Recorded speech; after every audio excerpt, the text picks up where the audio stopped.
اعوذ باللہ من الشیطان الرجیم بسم اللہ الرحمن الرحیم وَلَقَدْ جَاءَكُمْ مُوسَى بِالْبَيِّنَاتِ، اور بے شک تمہارے پاس تو موسیٰ علیہ السلام آئے تھے کھلے معجزات لے کر۔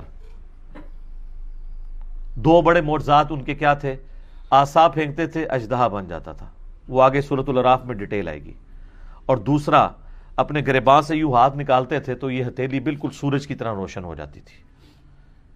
اور اس کے علاوہ بھی 7 معجزات اور ہیں سورۃ الاعراف میں، جو مختلف موقع پر حضرت موسیٰ علیہ السلام کی بد دعا کی وجہ سے ان اسرائیلیوں کے اوپر، اسرائیل کے جو مخالفین تھے فرعونی، ان کے اوپر اللہ تعالیٰ کی طرف سے مینڈکوں کا عذاب، کھٹمل کا عذاب یہ آئے تھے۔ تو موسیٰ علیہ السلام تو اتنی کھلی نشانیاں لے کے آئے، لیکن ثم اتخذتم العجل من بعدہ وانتم ظالمون، لیکن تمہاری یہ حالت ہے کہ تم موسیٰ علیہ السلام پہ ایمان بھی لائے، ان کو پیغمبر بھی مانا، لیکن چند دنوں کے لیے وہ کوہ طور پہ گئے تو تم نے ان کے پیچھے سے بچڑے کو پکڑ لیا، اس کو خدا ڈکلیئر کر دیا، جبکہ تم ظلم کر رہے تھے۔ اچھا، آپ اندازہ کریں کہ وقت کا پیغمبر دنیا میں موجود ہے، ابھی فوت نہیں ہوا، صرف 40 دن کے لیے کوہ طور پہ گیا ہے، تو 70,000 اس نبی کے صحابہ مرتد ہو گئے۔ صحابہ ہی تھے نا، نبی پہ ایمان لائے، سب کچھ۔ اور ہماری جو یہ امت ہے، اس پہ اللہ کا خاص فضل ہے، یہ امت توحید ہے۔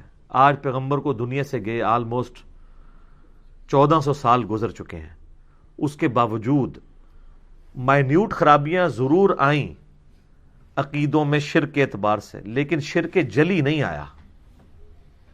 آج بھی جو اللہ تعالیٰ کی صفات میں بھی شرک کر رہے ہیں نا، ان کو بھی آپ مشرک ہیں تو وہ برا مانتے ہیں۔ وہ کہتے ہیں ہم نماز میں پڑھتے ہیں محمد عبدہ ورسولہ، اور اب ہمیں مشرک کہہ رہے ہیں۔ ہم نبی علیہ السلام کو اللہ کا نہ تو بیٹا مانتے ہیں، ہم تو اللہ کا بندہ ہی مانتے ہیں۔